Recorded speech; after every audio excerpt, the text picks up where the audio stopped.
Professores extraordinários, pais extraordinários, pessoas extraordinárias.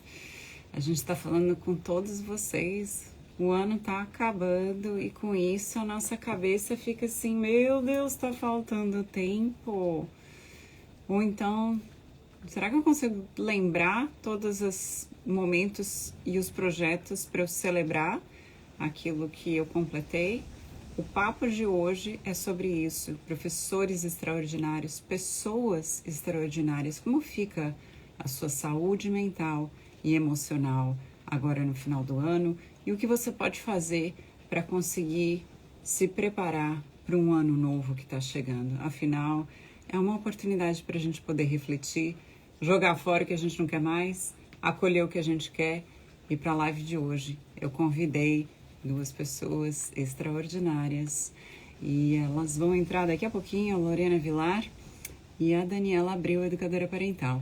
Então deixa eu dar uma olhadinha para ver se elas já estão aqui. A Daniela já chegou e a Lorena ainda não. Ei, entrou. Oi, A querida. Dani, estou aqui, a Dani. Oi, Dani. Olá. Estou aqui procurando Lorena. Lorena ainda não entrou, mas daqui a pouquinho entra. Daqui a pouco a Bom, Lorena está por aí. vamos conversar um pouquinho. Você é educadora parental e você tem esse projeto de professores extraordinários. E o nosso tema de hoje, nesses próximos 30 minutos, é conversar um pouco sobre a saúde mental e emocional. Acho, Dani, que isso aqui não é só para professores, não, né? Com Vai ser para certeza. pessoas em geral, porque quem chegou no final do ano até agora com a cabeça em cima do pescoço é extraordinário. Eu É acho. isso aí. Eu acho que É é isso. extraordinário. A gente não tem ideia dos obstáculos, das dificuldades que as pessoas tiveram que superar esse ano. Principalmente que a gente acha que 2020, acabou, vai ser um ano novo e vem novas ondas, vem novas dificuldades e até um pouco dos digamos, daquilo que ficou de 2020 que a gente não conseguiu curar e nem esperar. Então, vamos contar um pouquinho disso. Se apresenta para o pessoal aí. A Lorena já está aí também, ó. A Lorena já está Ô, chegando. Lorena, vamos convidar você para entrar, que sem você o papo não está completo. E se o pessoal que estiver conectando quiser entrar e falar de onde você está falando, seja muito bem-vindo. Fala de onde você fala. Eu falo do meu escritório aqui na Califórnia, mas vocês fiquem à vontade de contar de onde vocês falam. Lorena, bem-vinda! A Lorena é a pessoa que entrou em contato comigo e falou: Fernanda, a Dani tem esse projeto dos professores extraordinários. Vamos falar sobre saúde mental e emocional dos professores? Vamos! Pois é, gente. Eu tava até com o meu outro. Eu tava com o meu outro perfil, mas acabou dando esse delay. E foi uma honra, né, poder estar aqui, né? Que foi, quando eu falei contigo, foi para finalizando a certificação, né, de encorajamento, que foi um dos nossos nortes aí para escrever um desses capítulos desse projeto sensacional que foi lançado agora em outubro, né, Dani?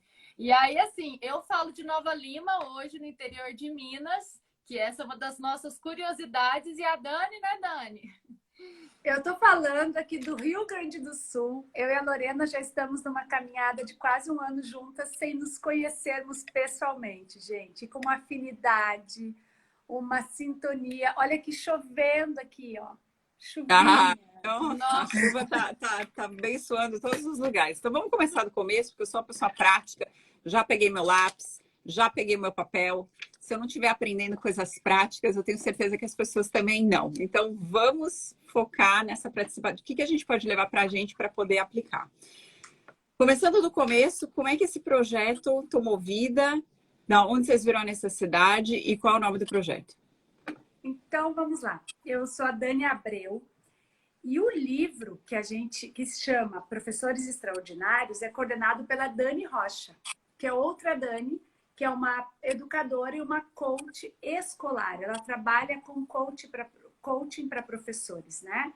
Então, eu conheci a Dani da formação de coaching para professores também. Mas esse ano surgiu essa ideia de trabalharmos, então, de contribuirmos com a jornada dos professores, né? Através de projetos que envolvessem a saúde mental. E eu e a Lorena, então, fomos convidadas por intermédio da Carmen Dutra, ficamos assim, e nós estávamos com impasse, as duas. O meu, de encorajamento, por conta de um desgaste de 30 anos na educação, não querendo, por um momento, trabalhar com professores, tinha trabalhado muito tempo como professora universitária, muito tempo com coordenação de escola, e a Lorena tinha o desafio dela. E nós nos conhecemos... Que era? Né, vamos lá. O meu desafio era exatamente que eu tinha uma crença comigo de que eu não era capaz de escrever. E aí eu e a Dani trabalhando juntas, montando um projeto, ela falou assim, Lorena, isso é só uma crença. Vamos trabalhar com isso, porque você está escrevendo, a gente está construindo juntas. E aí eu aceitei o desafio para a gente fazer isso juntas e foi sensacional, que aí eu tive que passar, a gente estava fazendo a leitura, a Dani na época estava fazendo inclusive um happy hour do livro da Lynn Lotte. Ai, que delícia! Deixa eu aproveitar e fazer um convite. Esse curso até então é só online, mas eu, depois de tantos pedidos, abri uma turma ao vivo. Uau! Então, se você quiser participar, venha, vai ser o ano que vem. E quem fez o online e quer fazer o ao vivo também, a gente vem fazer, manda um e-mail, fala que você fez e vamos fazer. Porque, gente, que curso é esse? Eu quero demais fazer o presencial, que eu fiz um online, eu fiz agora, e ele foi também um dos nossos principais nortes para poder escrever o nosso capítulo. Nosso capítulo se chama O Poder da Autotransformação para Transformar a Sala de Aula, na qual a gente usou muito os professores, do desejo de mudar, né? Começa por aí, né? Exato. Então, assim, a gente sabe que agora com a pandemia, muitos professores viram a necessidade no dia a dia, chegou na pele, assim, de muita surpresa, uma necessidade de se reinventar como professor. E isso causa dores, né? Sair dessa zona causa dores.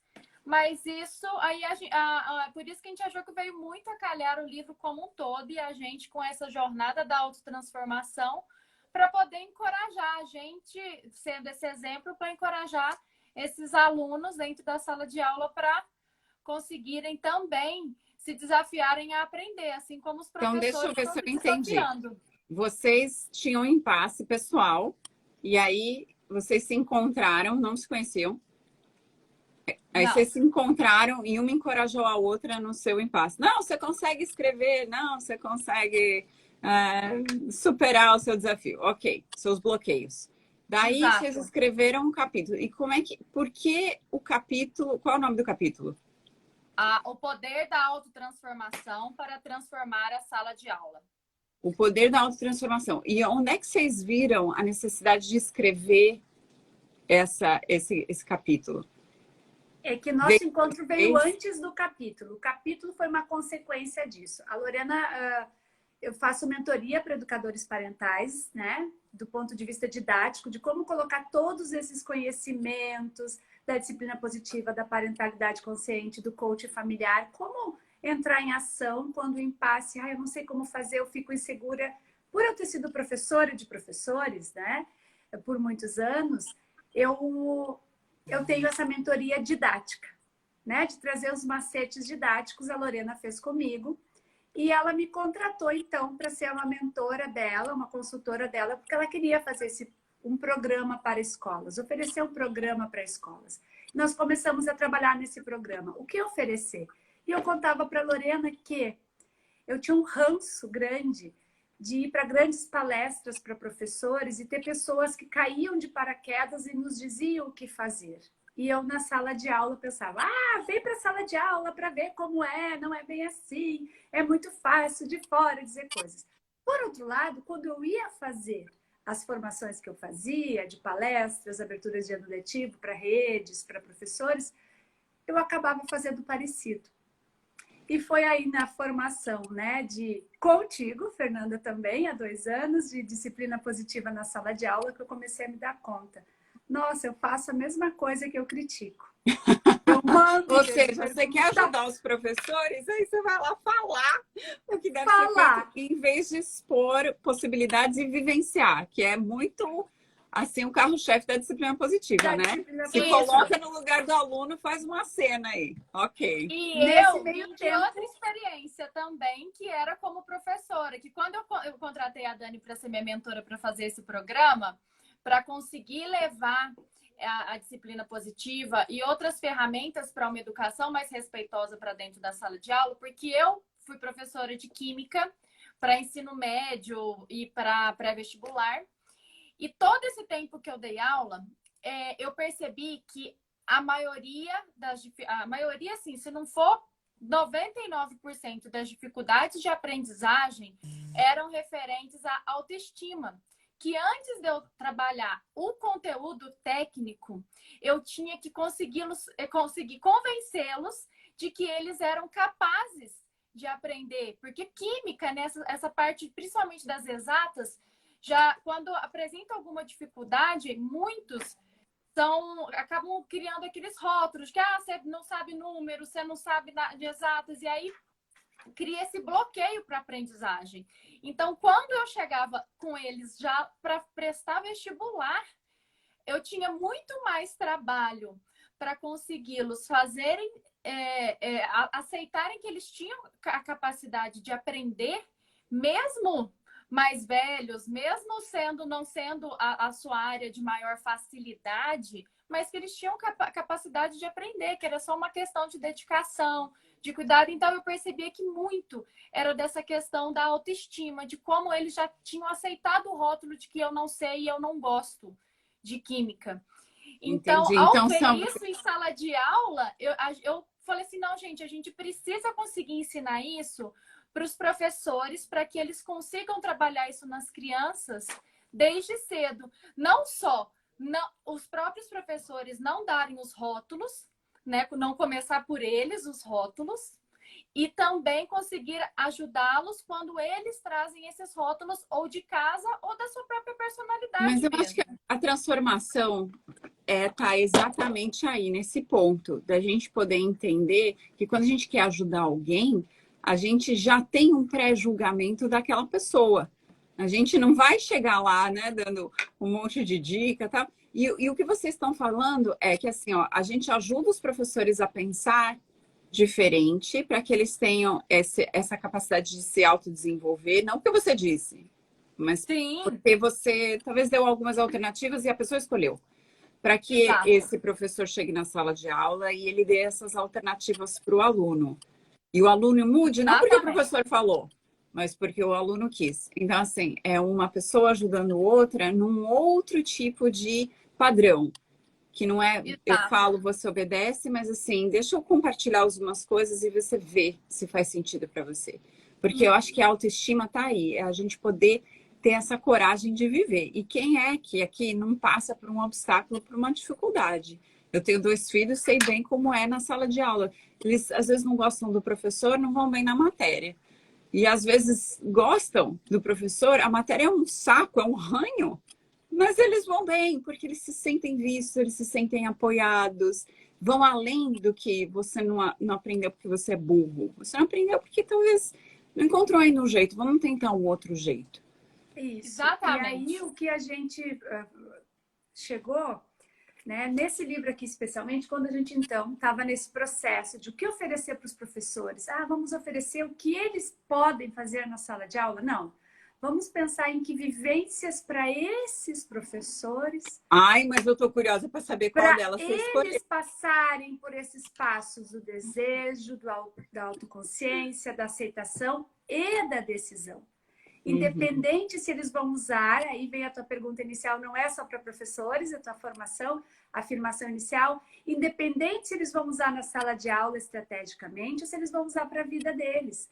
Eu faço uma brincadeira, né? Assim, se a gente fosse pensar né, aqui na realidade brasileira, e acho que não muda muito fora do país, pelo menos as experiências que eu conheci, que raras as exceções que a profissão professor tem uma valorização até monetária bem atrativa, né? Então, assim, há outras coisas que eu posso ganhar mais dinheiro, outras formas de trabalho. Mas o que me faz estar ali como professor? O que me faz ficar 30 anos, 35 anos, pessoas que Nossa, já estão uma aposentadas? missão nobre, hein? Ajudar os professores a pensar nisso. E eu fico curiosa, assim, quais são os conceitos do livro que você conseguiu tirar do livro e colocar na realidade deles na sala de aula? Tá até aqui, eu Muito. vou mostrar para quem um específico que a gente tirou, que a gente fez adaptação para o contexto escolar, que é aquele onde a gente pega uma situação, algum que a gente teve um resultado que não foi tão bacana e a gente reescreve ela. Qual que foi o objetivo, qual que a gente colocou, qual que é o objetivo, o pensamento, o sentimento, decisão, ação e o resultado. Então a gente usou essa, tipo assim, primeiro você escreve, que é a gente fez adaptação com exemplos escolares, que ele veio do livro de encorajamento, que a gente fez esse trabalho com atividade, com uma situação de vida, né? E aqui a gente adaptou para um contexto escolar. Que então, primeiro você escreve qual que é uma situação que você não gostou, qual foi o resultado, o que você sentiu, o que você pensou, qual que foi a ação e qual que foi o resultado, da forma como realmente aconteceu.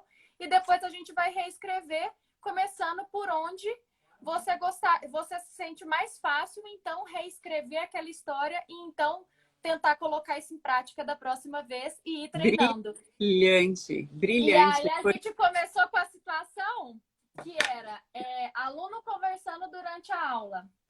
O objetivo, vou ler só rapidinho aqui, conseguir ajudar os alunos a entenderem a matéria. O pensamento, o pensamento inicial, quando ele não conseguiu. Que criança mal educada. Eu estou aqui lhe ensinando e ele sequer presta atenção. Qual foi o sentimento? A raiva. Decisão e ação. Fazer ele me respeitar, seja prestando atenção, seja saindo da aula para dar exemplo aos demais. Gritar. Que eu decido, que eu ajo então? Eu grito com o aluno e expulso da sala.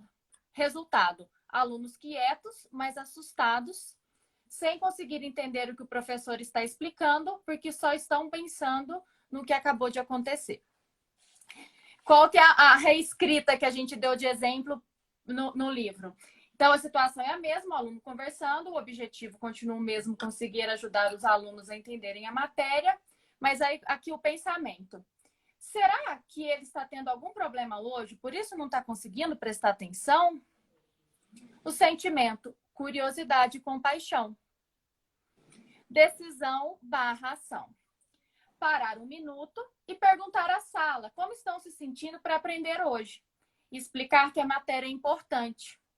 E fazer combinados para alcançarem o resultado de aprenderem. Resultado: alunos atentos, prestando atenção e tirando dúvidas.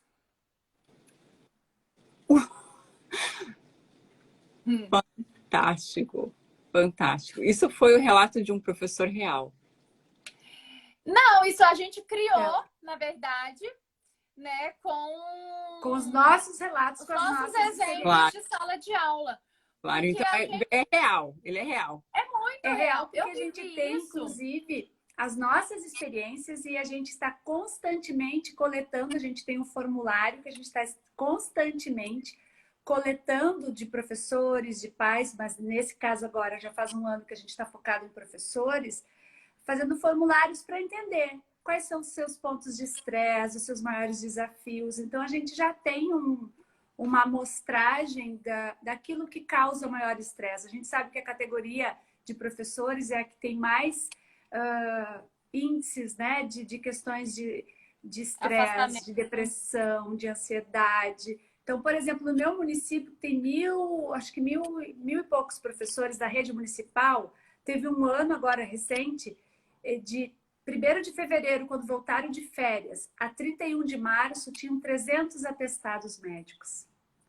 Então, a gente trabalhou com um conceito, quando a gente estava planejando o trabalho para fazer nas escolas e depois como trazer isso para o texto, a gente trabalhou muito, a gente voltava muito no livro da Linlotte sobre a ideia do pensamento mágico, né?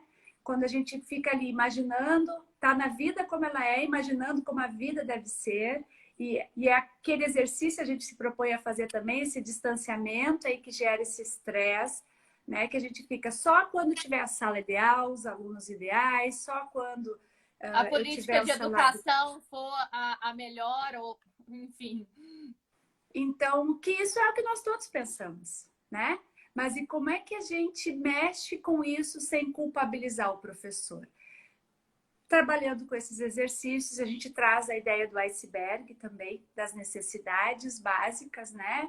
E dos objetivos. Então, tanto a gente, no nosso programa, então, esse material que está no livro é um programa que a gente já está oferecendo para as redes municipais. A gente já tem algumas redes já contratadas para a gente fazer. Então, a gente criou a partir desse estudo nosso, a partir do desejo. Então, partimos do desejo da Lorena. Vamos passar os 4 passos aqui, né? O desejo da Lorena, que é o que a gente propõe para o professor. O desejo para a Lorena era levar encorajamento para os professores, né, Lorena? Acho que esse era o desejo que a gente fez a leitura lá no início da mentoria. Então, a gente começou a ver, bom, a autoconsciência. Quais eram as forças da Lorena para isso? Quais eram as fragilidades dela, que ela achava que era escrita, que era uma crença, na verdade? Quais são as ameaças do contexto? Tem muito programa para professor, mas o que esses programas oferecem? Quais são as oportunidades? Poder trazer uma vivência acolhedora, empática, de autotransformação. E não de inputs, né? E aí a gente começou a pensar no programa, trazendo os princípios da disciplina positiva, da pedagogia da escuta, da CNV, da visão sistêmica que a Lorena... Então a gente foi usando tomando consciência dessas nossas forças. E aí a gente foi para aceitação. Tá bom, que universo a gente pode mexer, de que forma a gente pode mexer, vamos trabalhar com os professores, né? Não levando receitinhas que eles vão dizer, não, é que tu não está na sala de aula, não sabe como é. Vamos trazer vivências para sentir, para pensar e aí decidir. E aí a gente decidiu criar o programa, né, de autotransformação. E no meio tempo veio a ideia de escrever o capítulo do livro Professores Extraordinários, pensado pela Dani Rocha. Então, amarrou todas. Hoje, esse programa, ele tem 2 versões, que é uma versão para um dia de imersão, ou 2 dias de imersão com professores. Então, a gente parte da demanda deles. A gente faz o levantamento da demanda. Então, o nosso projeto piloto, a gente estava lá recebendo os formulários, né, que a gente chama de reconhecimento dos professores. Então, eles vão nos respondendo tudo isso. Aí a gente tem esse formato do programa, mas isso vai também ser moldado conforme as demandas desta comunidade específica. E a gente vai fazer esse dia de vivências. Então, aí nós vamos nos conhecer, eu e a Lorena, né? E é um dia de vivências com professores. Aí depois entra a segunda etapa, que é a continuado disso. Qual é o efeito que isso está tendo com os professores agora no final do ano, que tem muita exaustão, né? Chegou o final do ano, acabou, finalmente os alunos agora vão para casa, agora os pais vão sentir um pouco desse peso da diferença, né? Do estresse deles, não vão conseguir estar tão produtivos assim como estavam quando as crianças estavam na escola. E então eu queria saber 2 coisas, na verdade. Qual é o impacto que isso está tendo com os professores? Vocês ouviram algum testemunho? Puderem compartilhar? E quais serão algumas recomendações para os pais que agora estão recebendo as crianças de volta para casa, estão se preparando para as férias, né? É uma loucura no final do ano. Que recomendação vocês dariam aos pais? Bom, eu tô com uma criança também exatamente aí, né? Eu tenho um filho de 7 anos. E eu acho que a recomendação é sempre esse olhar, como a gente colocou aqui nesse exemplo, quando a gente consegue ter consciência dos sentimentos que nos traz quando alguma coisa acontece dentro de casa, é isso, assim, fala assim, peraí, deixa eu tentar estar mais consciente de por que eu tô sentindo isso, né? Para eu poder conseguir fazer esses ajustes. Que você deixa de falar assim, já julgar e condenar, não, porque tá fazendo para me desafiar, não presta atenção em mim, enfim, a gente traz outras questões. Você fala assim, nossa, ele pode estar cansado também. Vamos tentar, vou conversar, vou perguntar se a gente pode criar uma solução juntos para esse momento, cada um falar sobre as suas necessidades e respeitar as necessidades de cada um dentro da casa. Eu acho que seria assim, eu, Lorena, a gente tenta fazer isso aqui em casa. Por exemplo, hoje, eu estava aqui com algumas demandas para fazer. E meu filho à tarde já em casa, e ele chegou e ficou, mãe, mas hoje eu não tô querendo, hoje eu não tô com paciência para brincar sozinho. Você pode brincar comigo? Eu falei, filho, mas a mamãe já tinha um outro planejamento. Mas então vamos fazer o seguinte, porque desse jeito aqui, que é exatamente assim a consciência. Ele ficou no meu colo, ele ficar no meu colo choramingando, né, que estava chateado com aquilo. Ele ia ficar mais meia hora. Né, pelo andar. E eu não ia estudar do mesmo jeito. Eu falei, então tá, vamos fazer o seguinte, vamos brincar por 15 minutos? Uau. E aí depois cada um retoma? Mas e eu aí acho a que é gente só fez nesse nível de consciência e foco em solução, se você tiver um pouco de informação que o comportamento que você vê, na verdade, tem uma crença por trás dele. O comportamento é só a pontinha do iceberg, né? E a hora que você se coloca nessa mentalidade de ver além do comportamento, você começa, em vez de reagir, a parar para pensar. Que eu acho que mesmo assim, se você não haja na hora, fica aquela coisa meio travada, que é super desconfortável, você não sabe o que fazer, você não vai reagir, não vai... Mas é o progresso. Essa pausa é um progresso. Né? Só o fato de você não reagir naquele momento é uma melhora. Eu acho que esse é o principal ponto, não reagir. Né? Com raiva, então, o melhor é sair de perto. Não importa esse pensamento de que eu vou perder a autoridade ou qualquer coisa. Não, está com raiva, sai de perto e resolve sem raiva. Depois, nada se perde de conseguir se acalmar para depois resolver. Uhum. Eu vou dar uma dica nessa linha bem prática, especialmente para quem não, no caso de quem não tem informação, então, né? Assim, talvez não tenha essas ferramentas ainda para lançar mão, acaba reagindo. A gente sabe daquela, né? Tá no senso comum aquela ideia da máscara no avião. Primeiro use em você, depois use, né, em quem está te acompanhando. Mas eu diria que é como aproveitar esse momento, né? Agora de novo. Na pandemia, acho que a pandemia já ajudou muito a gente. A pandemia ajudou o contexto de estar em casa, aula online, ajudou a gente a rever isso. Nossa forma de agir, nossa forma da gente se conectar com os nossos próximos, com os filhos. Acho que muita gente já teve, né, uma caminhada que ou foi pelo amor ou foi pela dor, né? Mas eu diria assim, eu sou a louca das listas, né? Depois que eu conheci a disciplina positiva, eu fiquei a surtada das listas. Eu adoro listas. Então, eu acho que primeiro é fazer uma lista da sua caixa preta pessoal. Assim. O que é essa caixa preta? O seu interior. A gente sabe, a gente que já trabalha, estuda um pouco mais, experimenta, tenta praticar, a gente sabe que uma educação respeitosa, uma conexão respeitosa, ela é muito mais sobre a gente do que sobre o outro. Não é transformar o outro, não é mudar o outro, é mudar a nossa atitude que vai ressoar diferente no outro. Então, é poder fazer essa listinha de quais são as minhas forças, o que tem de bom que eu posso usar agora nesse momento com os filhos, quais são as minhas fragilidades. Eu tenho minhas coisas que são limites para mim, quais são os meus limites? Eu acho que essa é uma pergunta também, a gente fala assim, como dar limites? Quais são os meus limites? Meu filho ficar horas no computador ou horas no videogame é sofrido para mim. Como eu lido com isso? Então, fazer essa listinha, quais são as minhas qualidades que eu posso lançar mão, né? Para organizar isso. É ter atividades, brincar alguns minutos, criar situações de independência. O que é? O que eu tenho condições de fazer e o que eu não tenho? Porque normalmente aquilo que eu não tenho, eu não boto no espelho e é ali que dá os embates. Porque eu não consigo olhar para aquilo. né? Então, quando eu olho, só de olhar já fica assim, tá bom, eu sei que isso aqui é algo que pode bater e eu reagir. Então, eu já vou, né? A neurociência nos ajuda a entender isso. Quando eu penso nisso previamente, eu já faço um novo caminho neural de possibilidade. Então eu já sei que se ele ficar muito tempo no videogame, pode ser que eu me estresse com isso. Como é que eu posso lidar com isso se agora nas férias ele vai me olhar e vai dizer, mas eu não tenho nada para fazer, o que tu quer que eu faça? Né? E aí eu vou lá e vou surtar. Vai lá, faz isso, faz aquilo, vem aqui, trabalha, limpa a casa. Então, não vou ganhar nada com isso. Então, acho que essas duas listas seriam aí a minha dica.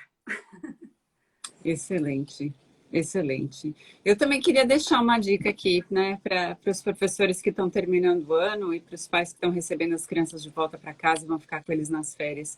Primeiro, professores, sintam-se assim heróis, porque ensinar online, ensinar com tantas mudanças que estão acontecendo, a flexibilização assim, eu tenho que bater palma para vocês, porque vocês não desistiram da carreira.